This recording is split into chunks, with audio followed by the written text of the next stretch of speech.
कुछ तो लोग कहेंगे, लोगों का काम है कहना, छोड़ो बेकार की बातों में कहीं बीत न जाए रहना।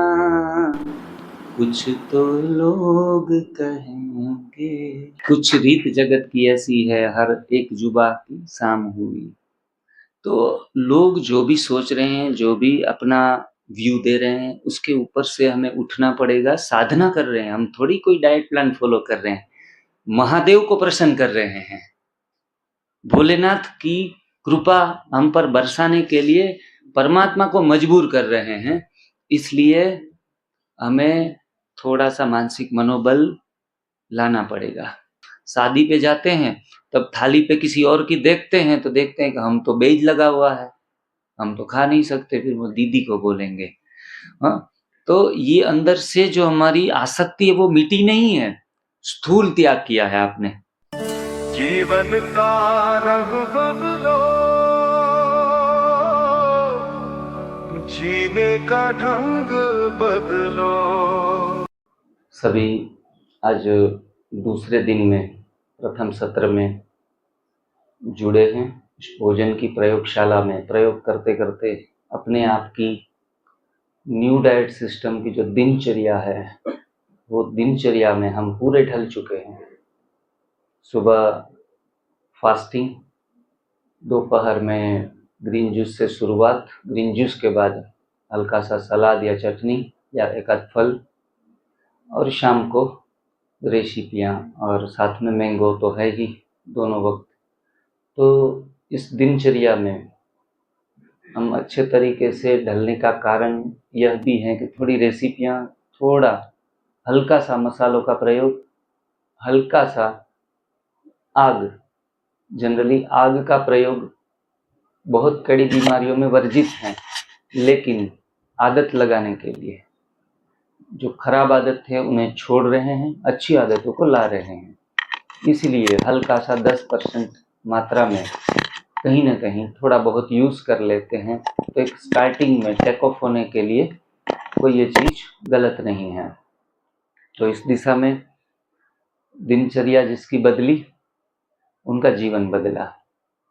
कहते हैं कि कुंडली और ग्रह की दशा बदलने से जीवन नहीं बदलता, अपनी दिनचर्या बदलने से हम अपने जीवन को परिवर्तित कर सकते हैं।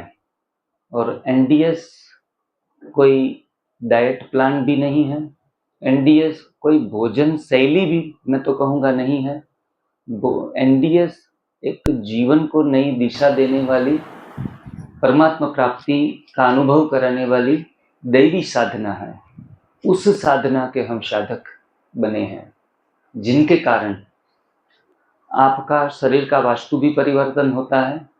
बीमारियों से आज़ादी तो मिलनी ही मिलनी है, उसमें तो कोई दो राय नहीं है, लेकिन साथ साथ में बीमारी से मुक्त होने के बाद हम अपने आप को इतना ऊर्जित, इतना आध्यात्मिक और सही दिशा की तरफ हम आगे बढ़ना शुरू हो जाते हैं।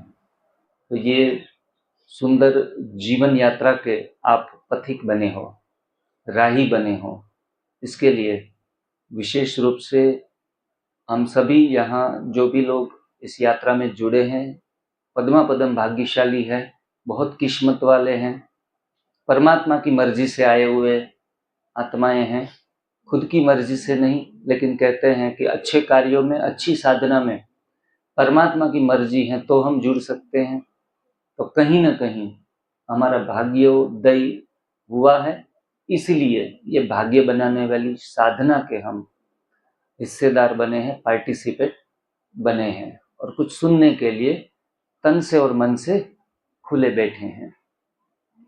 तो धीरे धीरे इस यात्रा के काफ़ी सारे चरण हैं, काफ़ी सारे आयाम हैं, काफ़ी सारे सब्जेक्ट हैं। मुख्यत्वे 3 सब्जेक्ट ही कहेंगे, उसमें संजीवनी क्रिया, उपवास और ग्रीन जूस, ये 3 सब्जेक्ट से बाहर लगभग जाने की ज़रूरत नहीं पड़ती। लेकिन साथ साथ रिलेटेड काफी सारे सब्जेक्ट है, बहुत कुछ सीखना है। तप, सेवा और सुमिरन, ये 3 शब्दों का हम जो प्रयोग करते हैं अपने जीवन को उन्नत बनाने के लिए, तो एक्चुअल में तप क्या है, सेवा क्या है और सुमिरन क्या है, उनके विषय में जो भी हम खाने की बातें से सीखते हैं वो सारी तप के विषय में आती है। मतलब आर्टिफिशियल स्वाद वाला भोजन, पका हुआ भोजन, उनका जो त्याग जितनी भी मात्रा में करते हैं उनको तप कहा जाता है। शुरुआत के जमाने में, पहले के जमाने में जब हम दृष्टि करते हैं, बातें सुनते हैं तो पता चलता है कि तप मतलब कहीं पर्वत के ऊपर जंगल में जब हम चले जाते हैं तो जंगल में पद्मासन लगाकर जब हम बैठ जाते हैं, खाना पीना बंद, पत्तियां सब्जियां खाकर काफी सारे दिन निकालते हैं, उनको हम तप की श्रेणी में गिनते थे। राक्षस लोग भी तप करने के लिए जाते थे और बड़ी मजे की बात तो ये है कि जो भी तप करता है, देव करता है या दानव करता है, सभी को परिणाम मिलता है।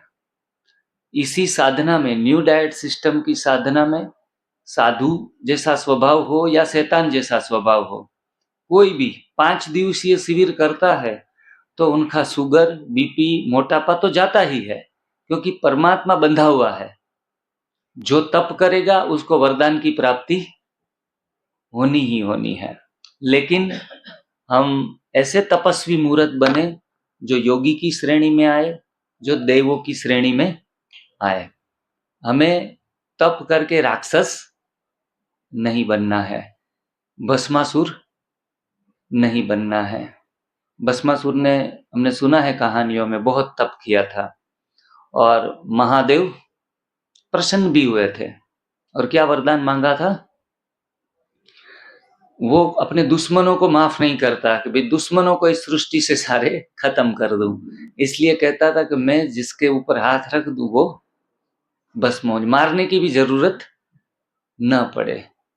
तो लाचारी में भगवान को तो बंधे हुए हैं तो तप का वरदान भी देना पड़ा, लेकिन राक्षसों को वरदान मिलने के बाद वो सामाजिक रीति से एक दूसरी आत्माएं प्रताड़ित होती है। और ये सारी कहानी में हम अभी नहीं जाएंगे, कहानी हम सब ने सुनी है कि आखिर में विष्णु ने चालाकी की और खुद का स्वयं का हाथ खुद के ऊपर रख दिया।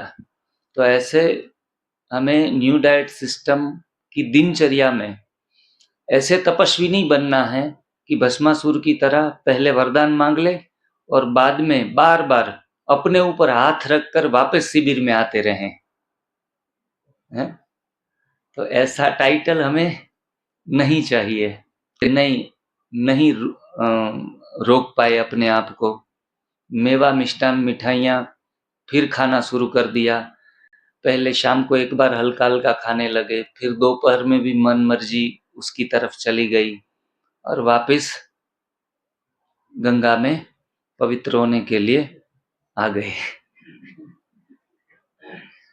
50% से ज्यादा में जो लोग सोशल लाइफ जी रहे हैं, वो सोशल लाइफ घर परिवार में जीते हुए बार बार भस्मासुर की कहानी दोहराते रहते हैं। लेकिन जब व्यक्ति अपने आप को, स्वयं को अकेला कर लेता है, भीड़ में चलना आसान है, स्वयं के मार्ग के ऊपर स्वयं को अकेले चलने का जो निर्णय करते हैं, संकल्प करते हैं और चलते रहते हैं, उसमें कोटों में से कोई व्यक्ति ही कर पाते हैं।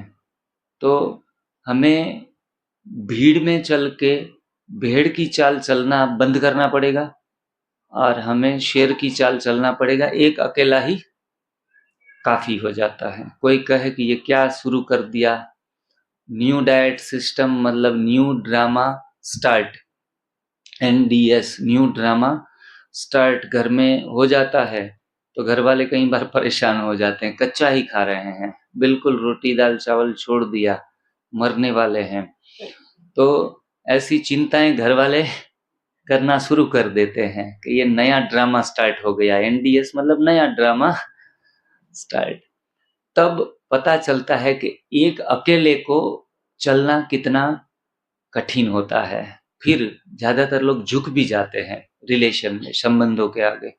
हमें सबको पता है कि जब बीमार होते हैं, दवाइयां चलती है, तो परिवार वाले हमें डॉक्टर के पास लेके जा सकते हैं। दवाइयां उसमें से कागज में निकाल के पानी के साथ दे सकते हैं, पिला सकते हैं, लेकिन हमारी बीमारियां तो वो छीन नहीं रहे हैं। कि ना हमारे शरीर में जो दर्द हो रहा है वो भी नहीं छीन रहे हैं। फिर भी हम उस रिलेशन को पकड़ते हैं कि भाई उनको बुरा लगेगा, उनको अच्छा नहीं लगेगा। आप क्या फील कर रहे हैं? कच्चा खाने के बाद, उपवास करने के बाद, एनीमा करने के बाद अच्छी नींद आ रही है, माइंड रिलैक्स रह रहा है, तो वो आपकी सही पूंजी है, सही दौलत प्राप्त कर रहे हैं। और उस दौलत में ये जो देह और देह के संबंध हैं, उनको आगे रखकर आप खिसक जाते हैं साधना में। और ये बहानेबाजी का खेल जीवन भर किसी किसी के जीवन में मैं देखता हूँ चलता रहता है कि नहीं बच्चे नहीं मानेंगे, पोते धोत्रे बर्थडे होता है तो केक खिलाने के लिए आ जाते हैं, और अगर दादाजी मना कर दे तो इनकी दिल टूट जाए। भरे अपना शरीर टूट जाए मंजूर है, लेकिन पोते की दिल नहीं टूटनी चाहिए। ये इमोशंस एक्चुअल में इमोशन का बैलेंस नहीं है, अपने आप में बैलेंस नहीं है। ये प्यार का इजहार नहीं है, खुद के साथ अन्याय है।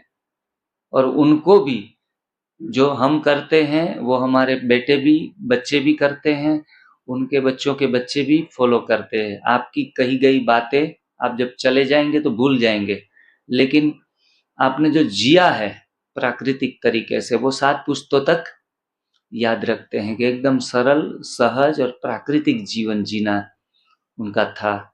खाना भी एकदम संयमित था। तो अच्छी बातें लंबे समय तक लोग याद रखते हैं, परिवार भी याद रखते हैं। इसलिए अकेले चलने का हौसला हमेशा रखना चाहिए। जिनको अकेले चलने का हौसला होता है, अंत में उनके पीछे ही काफिले होते हैं। हमें अपने पीछे बहुत बड़ा काफिला छोड़ के जाना है कि लोग आस-पास में, मोहल्ले में कम से कम, चलो ज़्यादा दूर नहीं तो अपने मोहल्ले में भी 5 लोग आपको आपकी जीवन शैली के अनुसार फॉलो करने की प्रेरणा प्राप्त कर सके, तो हमारा जीवन सफल समझेंगे। तो यहाँ सब सफलता मूर्त विजयी आत्माएं बैठी हैं अपने जीवन को सफल बनाने के लिए। तो परमात्मा की दुआएं, हम सबकी दुआएं, आपकी खुद की दुआएं खुद के ऊपर बहुत जरूरी हैं। खुद के डॉक्टर बनने के लिए यहाँ बैठे हैं, स्वयं के डॉक्टर स्वयं बन रहे हैं। 5 दिन के बाद आपको किसी भी प्रकार के गाइड की जरूरत नहीं है। ये मीडिया का माध्यम ही आपके लिए पूर्त है, और आपका अनुभव सबसे ज्यादा महत्वपूर्ण पूंजी जो है वो यहाँ 5 दिन किया गया आपका अनुभव, वही आपका श्रेष्ठ शिक्षक बनकर आपको आगे बढ़ाता रहेगा, आगे आगे आईना दिखाता रहेगा। बस इंफॉर्मेशन जरूरी है, थियरी जरूरी है। थियरी, नई नई बातें जानते रहो। आसपास में जो भी लोग एनडीएस को फॉलो कर रहे हैं उनके तजुर्बे सुनते रहो। कान खुले रखो, मुख ज्यादातर बंद रखो। जितना ज्यादा सुनेंगे उतना ही ज्यादा एक्सपर्ट होते जाएंगे। तो वो चाहे किसी पड़ोस से माहिती मिले या चाहे मीडिया के माध्यम से, चाहे शिविरों के माध्यम से, बस अपनी दिमाग रूपी डायरी में कुछ कुछ पॉइंट्स जमा करते जाना है। और यहाँ एक सुंदर माहौल में, मेडिटेटिव अवस्था में बहुत गहराई से ये बातें हमारे अंदर आत्मसात होती है। तो इस भवन का, दीदियों का, आप सभी का बहुत बहुत दिल से धन्यवाद। और आज की शुद्धिकरण की यात्रा का एक नया अध्याय आज शुरू करेंगे। उसमें कल हमने जो शुरू किया कि एनिमा, संजीवनी क्रिया, जो उनके बारे में बहुत शॉर्ट में बताया था, जिनको प्रयोगात्मक रीति से एलोपैथी में एनिमा का नाम दिया गया है। आप सभी ने, आशा रखते हैं कि पोट सबने खरीद कर लिए हैं, सबके पास एनिमा पोट आ गया होगा।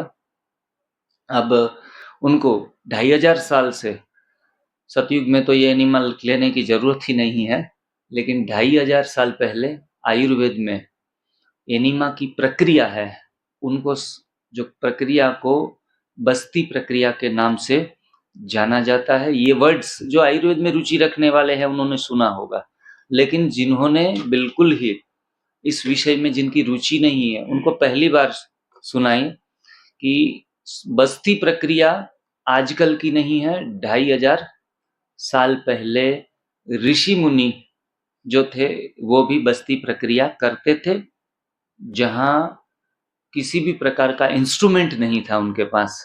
हमारे पास एनीमा पोट है जो आप सबके पास है, उनके पास नहीं था।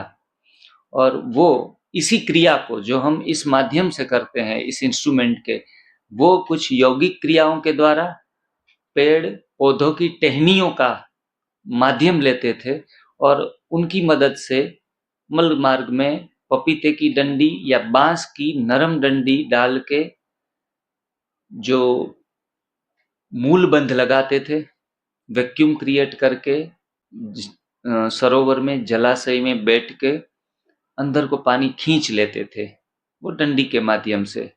मल मार्ग में जैसे ही पानी चढ़ जाता था, मलाशय में एवं बड़ी आंत में पानी फैल जाता था, तो नौली प्रक्रिया, पेट को गोल गोल घुमाने की जो प्रक्रिया है, जो हमारे रामदेव जी महाराज के वीडियो हमने देखे होंगे, उसमें वो पेट को गोल गोल घुमाते हैं।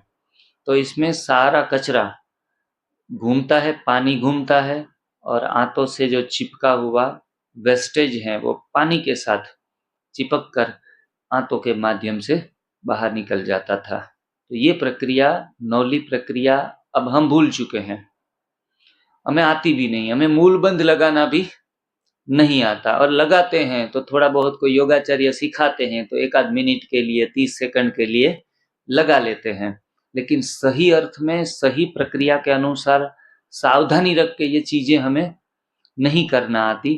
तो यौगिक क्रियाएं बहुत फायदेमंद है, लेकिन अगर गलत तरीके से भी हो जाए तो नुकसानदायी भी है।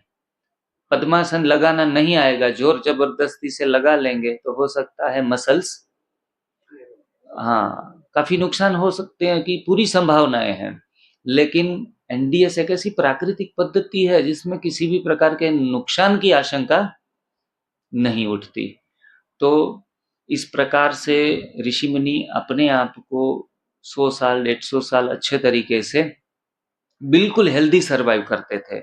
पुराने ऋषि मुनियों के शरीर के शेप भी एकदम आइडियल थे। हम लक्ष्मी नारायण का चित्र देखते हैं सतयुग में, तो वो भी एकदम आइडियल थे। एक बड़े फंक्शन में गए तो मोटे मोटे लोग ज्यादा थे, तो लक्ष्मी नारायण का लक्ष्य एम ऑब्जेक्ट बता रहे थे कि भाई हमें भविष्य में क्या बनना है, लक्ष्मी और नारायण, राम और सीता।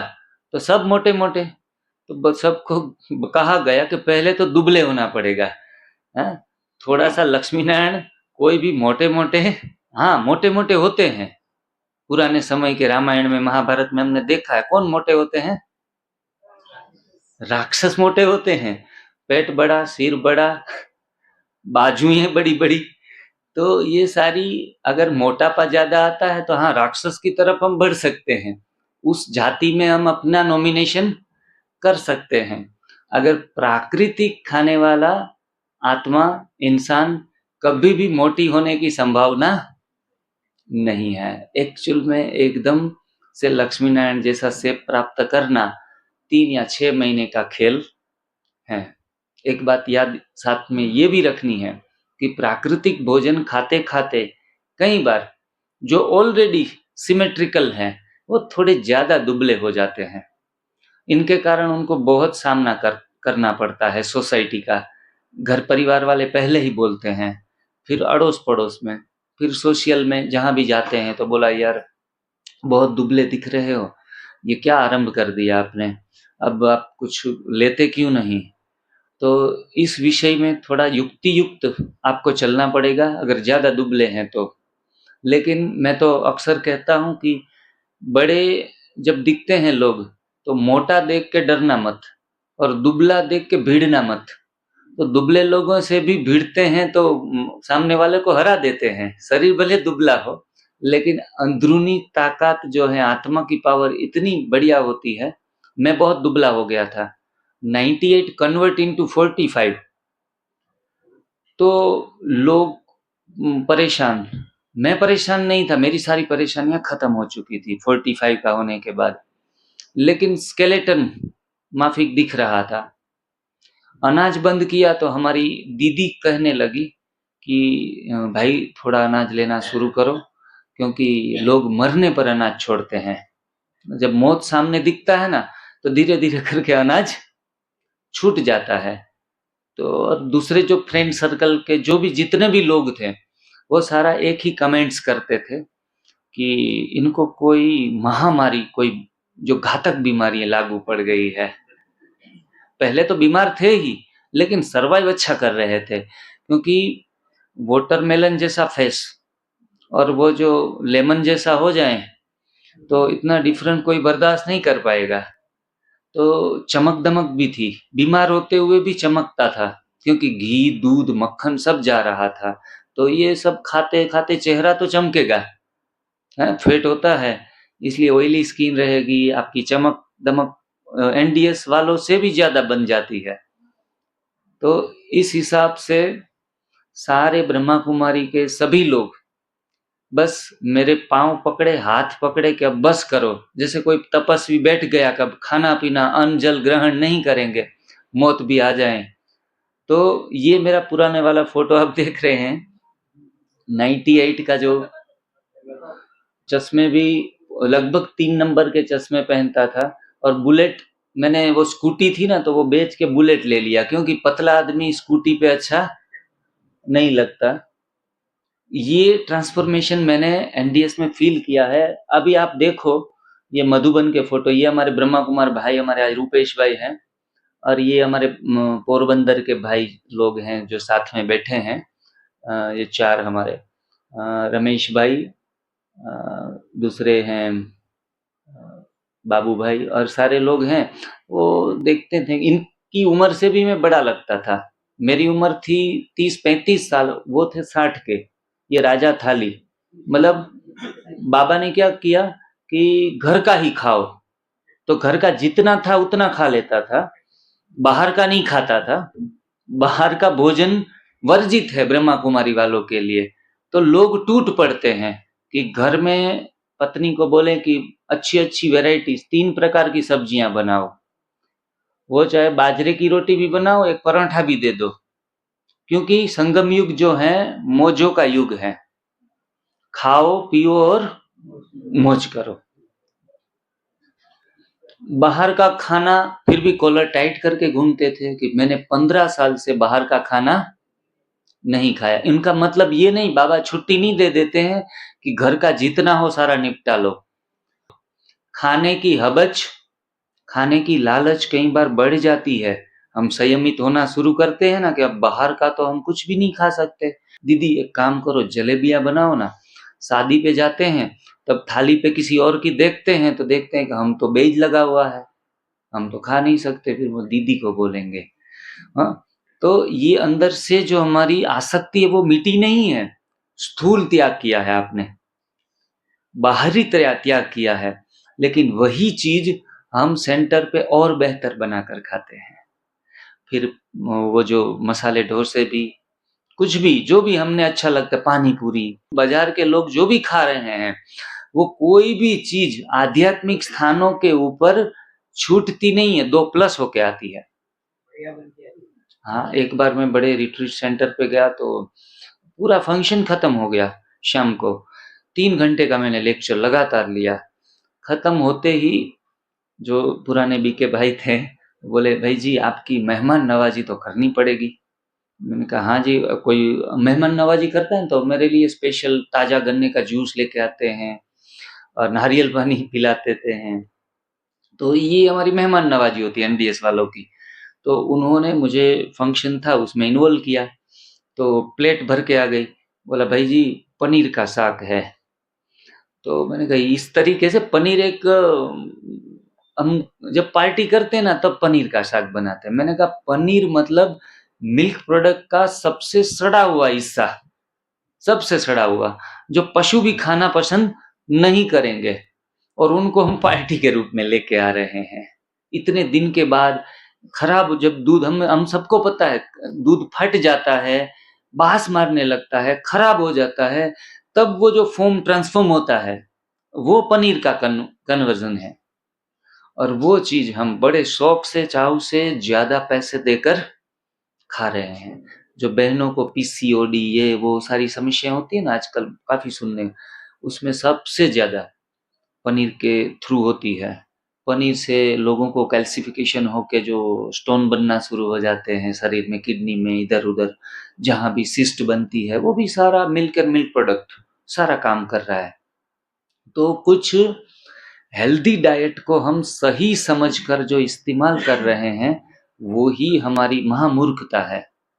तो इसलिए पहले दिन हमने प्रतिज्ञा की है, संकल्पित हुए हैं कि आज से मैं कभी भी मिल्क और मिल्क प्रोडक्ट को प्रयोग में आजीवन, 1-2 दिन के लिए नहीं, आजीवन प्रयोग में नहीं लाएंगे। तो ये अपने आप में वादा है। 50% बीमारियां मिल्क और मिल्क प्रोडक्ट और गेहूं छोड़ने से भागना शुरू हो जाती है। 50% बीमारियां जिनको हम सही समझ रहे हैं। दाल, चावल, रोटी, उनको भी हम अपना भारतीय खाना समझ रहे हैं, लेकिन बीमार व्यक्ति के लिए वो भी जहर से कम काम नहीं कर रहा है। बुखार, एक नॉर्मल बुखार भी आ जाता है तो रात को रोटी खा के देखो क्या होगा आपके साथ। दूसरे दिन बुखार फिर से वही पारा चढ़ेगा, तो फिर डॉक्टर कहेगा कि भाई 2 दिन के लिए आप रोटी खाना बंद करो। अब यही रोटी एक बुखार वाला जो मरीज हैं उनको भी ठीक होने नहीं दे रही है। तो फिर शुगर, बीपी, कोलेस्टेरॉल, आर्थराइटिस हो या फिर कैंसर हो, किडनी फेलियर हो, उनको रोटी ठीक नहीं कर सकती। इसलिए हमारा एक स्लोगन है एनडीएस का, रोटी सबसे खोटी। क्या? रोटी भगवान, रोटी, कपड़ा और मकान, ये 3 हमें दे देना, उसमें कभी भी कमी नहीं आने देना। तो अब रोटी मांगने की जरूरत, एनडीएस में आने के बाद रोटी मांगने की जरूरत, फल, सलाद, सब्जी, कपड़ा और मकान, ये 3 आवश्यकताएं हमारी, रोटी नहीं खानी है आजीवन। हमने रोटी का, तो मैंने 7-8 साल से रोटी नहीं खाई। कहीं जो कहाँ से गुजरते हैं ना, रोटियों की जो खुशबू आती है ना, बनती है, अच्छे गेहूं है या बाजरा है, ज्वार है, तो तब पता चलता है कहाँ वो बचपन के दिन याद आ जाते हैं कि जब हम रोटियां बड़ी शौक से खाते थे। सुबह के नाश्ते में 4-6, और आपने जो पिक्चर देखा था, लगभग 6 पराठे आराम से, आज से 10 साल पहले की ही बात है, सुबह का नाश्ता 6 पराठे के साथ होता था। और जितना मैं बचपन से ही पतला रहा, 55 केजी तक मैक्सिमम पहुंचा था, तो जैसे ही मेरा वजन बढ़ा तो मैं एकदम कॉन्फिडेंट होने लगा कि अब मैं कोई बड़ा भाई दिखूंगा। क्योंकि मोटे लोग हैं ना, वो सेठ लगते हैं, बड़े भाई दिखते हैं। एक पर्सनालिटी, एक वजन पड़ता है, वजन बढ़ता है तो वजन पड़ता है। तो धीरे धीरे करके वो 60 के ऊपर गया तो मैं सरप्राइज हुआ, अब ठीक है, अब थोड़ा बात बन रही है। 70 पे पहुंचा और खुशी मिली। 80 पे पहुंचा तो मैं पूरा एकदम कॉन्फिडेंट हो गया कि अब मैं ठीक हूँ। लोग मुझे दुबला पतला और गरीब घर का, खाते पीते घर का कहेंगे। मोटे लोगों को कहते हैं खाते पीते घर का है, खाने पीने की कोई कमी नहीं है। और बाद में 90 के ऊपर ओवरटेक हुआ, परेशानियां। 8 नंबर जब दिखता है ना वजन में, 8, तब ये 8 भी टेढ़ा है, लिखने में भी टेढ़ा है, और जीवन में भी टेढ़े रास्ते शुरू कर देता है। और एक के बाद एक के बाद एक बीमारियां, BP, sugar, cholesterol, knee pain, spinal problem और स्किन प्रॉब्लम, सोराइसिस, ये 5-6 बीमारियां घेर चुका था। और फिर प्रयास, एनडीएस मिल गया, थैंक्स जो बीवी चौहान सर के माध्यम से 2007 में जो बातें सुनी थी, किया नहीं था, वो फिर 2016 में एकदम कॉन्शियस होके बहुत पूरी बारीकी से सारी चीजों को 2 महीने स्टडी करके एक जर्नी स्टार्ट कर दी। और चुटकी बजाते बजाते, जैसे चुटकियों का खेल, 7 दिन में 7 किलो वेट लॉस हुआ। मुझे लगा बात बन रही है। बीपी के, शुगर के सारे सिम्टम्स चले गए, कोलेस्ट्रॉल का रिपोर्ट भी 15 दिन में नॉर्मल आ गया। जो कमरा था वो कमर होने लगी। तो ये सारे चेंजेस मैं देख रहा था, झुकना, उठना, बैठना, अपनी कार को खुद वॉश करना, ये मेरे को सरप्राइज लगा कि अब खुद के काम तो खुद होने लगे हैं। ये 15 दिन की बात है, सिर्फ और सिर्फ। आपके जीवन में भी आप फील कर सकते हो। ये स्फूर्ति को देखना, बाह्य देखाव को मत देखना। और ये पॉजिटिव बदलाव मैं खुद भी देख रहा था, घर वाले भी देख रहे थे, अच्छी बात है चलो। लेकिन पतला होना उनको पसंद नहीं आया। 45 के बाद सारे दुश्मन, जितने जितने दोस्त थे वो सारे दुश्मन बन गए और टोका टोकी लगभग 6-8 महीने शुरू रही। एक बार बड़ी हंसी की बात है, मैं अपने ही सेंटर के ऊपर 1 घंटे का क्लास करवा रहा था प्राकृतिक जीवन शैली के ऊपर। तो चेयर में जिसमें मैं अकेला ही आराम से जो बैठ पाता था बड़ी कठिनाई से, उसी चेयर में मैं सिकुड़ कर बैठा था ऐसे।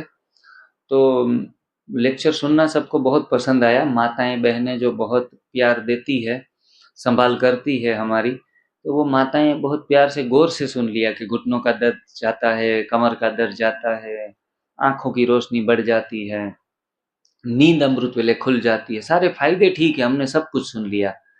मैंने कहा माता जी लास्ट में रिव्यू लिया, कैसा लगा आपको, आप कुछ कहना चाहेंगे? तो एक माता जी खड़ी हुई, घुटनों के ऊपर हाथ दे के, बहुत दर्द में पीड़ा में थी। तो मैंने कहा उसकी बीमारी के रिलेटेड कोई बात पूछेंगे? तो जैसे ही खड़ी हुई और कहा भाई आप कुछ खाया पिया करो।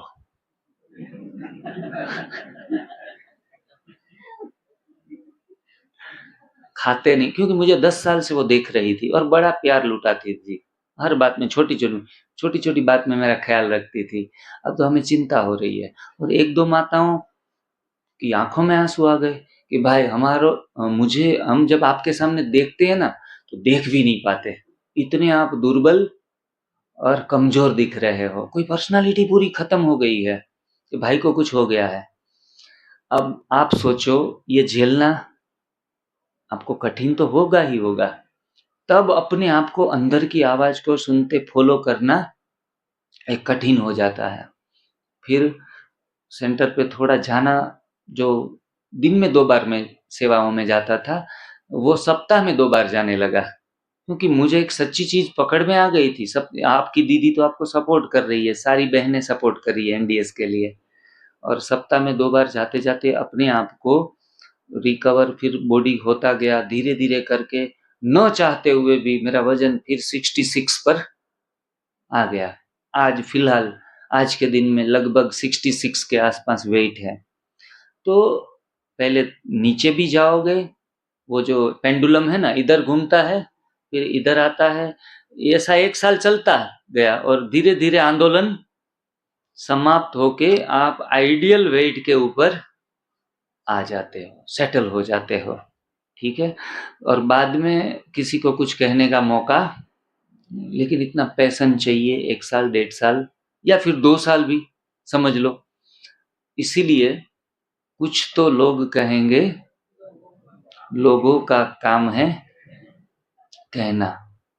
छोड़ो बेकार की बातों को, कहीं बीत न जाए रहना।